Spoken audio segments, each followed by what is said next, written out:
Assalamualaikum warahmatullahi wabarakatuh. Kita awali bersama dengan bacaan basmalah. Bismillahirrahmanirrahim. Marilah pertemuan ini kita lanjutkan pembahasan kita terkait dengan penggolongan materi.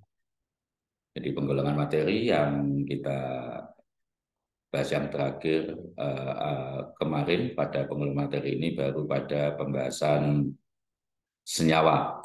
Jadi kita sudah membahas konsep dua penggolongan materi yaitu unsur dan senyawa. Sekarang kita masuk pembahasan yang ketiga yaitu campuran. Apa itu campuran? Apa bedanya nanti dengan senyawa dan bagaimana hubungannya dengan unsur dan senyawa?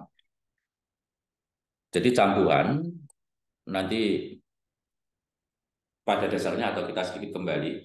Jadi unsur dan senyawa itu kemarin kita bahas sebagai zat tunggal yang komposisinya tetap. Tetapi senyawa campuran itu merupakan ya namanya aja campuran atau campuran bercampur mixture. Campuran adalah materi yang tersusun dari gabungan dua zat tunggal atau lebih dengan perbandingan sembarang.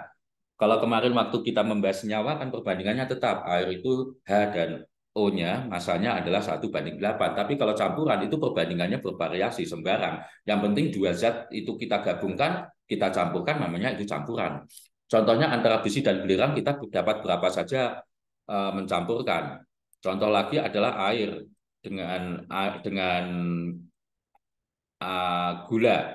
Air dengan gula kita campur berapapun, 1 sendok air dalam 1 gelas, satu sendok gula ke dalam 1 gelas air namanya air gula. 2 sendok ke dalam 1 gelas air ya namanya air gula. 1 gelas gula ke dalam 1 ember air ya namanya larutan gula atau sirup. Tapi ketika kita membahas senyawa kemarin, air itu kan pasti. Perbandingan hidrogen dan oksigen 1:8. Sekali lagi, perbedaan pokoknya di sini adalah bahwa sebetulnya antara pada campuran itu tidak terjadi reaksi. Sehingga bercampurnya bisa sembarang. Sedangkan pada senyawa itu bercampurnya, bergabungnya unsur-unsur itu dengan bereaksi. Dan perbandingan massa unsur yang menyusun itu adalah selalu tetap dengan perbandingan tertentu. Campuran nanti dapat terjadi antara senyawa, dapat juga antara unsur dengan senyawa. Berarti kan unsur dengan unsur bisa, senyawa dengan senyawa bisa, misalnya air dengan alkohol.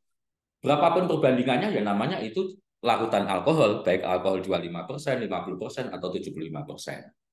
Nah, ini menunjukkan bahwa dalam membuat larutan kita bebas mencampurkan. Jadi tidak dengan perbandingan tertentu. Kalau senyawa itu dengan perbandingan tertentu.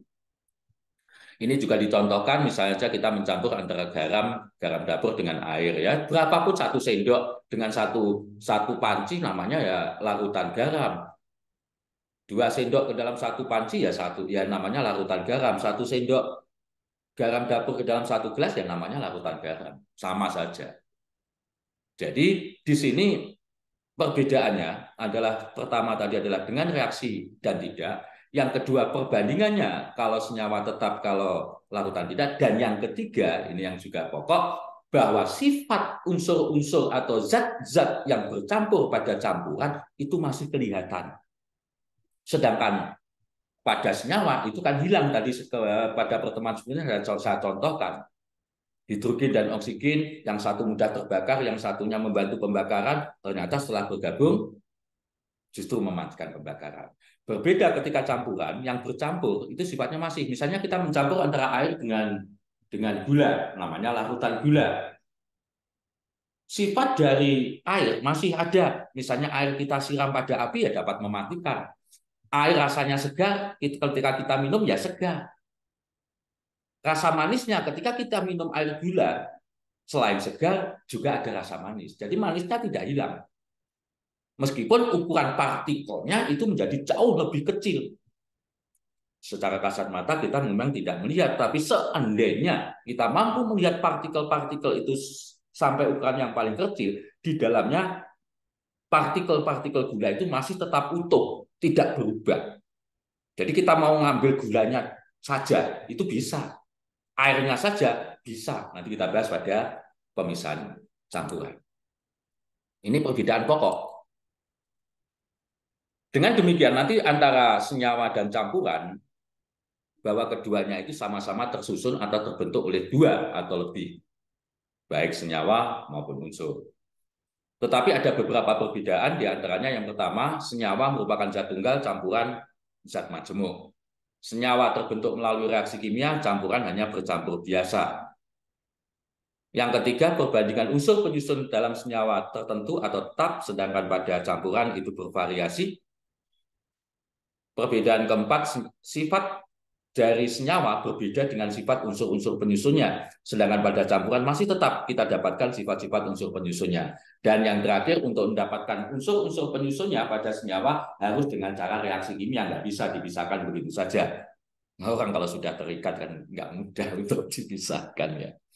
Tetapi untuk campuran, kalau Anda itu sekedar bercampur dengan cara-cara biasa, cara fisik gitu aja sudah dapat dipisahkan. Nanti misalkan ini hanya dicontoh, tapi nanti mungkin kalau sempat kita di lab. Jadi kalau Anda misalnya punya besi maupun tembaga ya, besi itu berwarna kuning kecoklatan, sedangkan tembaga itu berwarna kuning juga kemerahan sebetulnya, kemerahan, sedangkan coklat kemerahan, mohon maaf, sedangkan belerang itu warnanya kuning. Ketika itu dicampur dengan sekuat tenaga Anda mencampur, kita masih tetap mendapatkan itu. Sama halnya kalau kita mencampur antara besi dengan maaf, antara pasir dengan kerikil, seperti apapun kita mencampur, kita masih bisa melihat ini pasir, ini kerikil.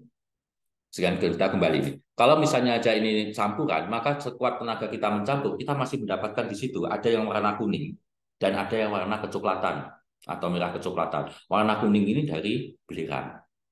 Warna kecoklatannya itu mungkin tembaga atau besinya. Nanti untuk memisahkan ya cukup mudah, tapi nanti kita bahas pada pemisahan campuran. Tetapi apabila antara belerang ini dengan besi atau tembaga kita panaskan, terjadi reaksi. Nanti akan didapatkan suatu zat yang warnanya hitam, kuning dan coklat bereaksi ternyata warnanya menjadi hitam. Dan itu tidak dapat dipisahkan. Kalau awalnya nanti belerang itu tidak dapat ditarik medan magnet, besi dan tembaga dapat ditarik medan magnet, tetapi ketika itu menjadi zat kan berwarna hitam, tidak dapat ditarik medan magnet lagi. Jadi ini adalah istilahnya pencampuran untuk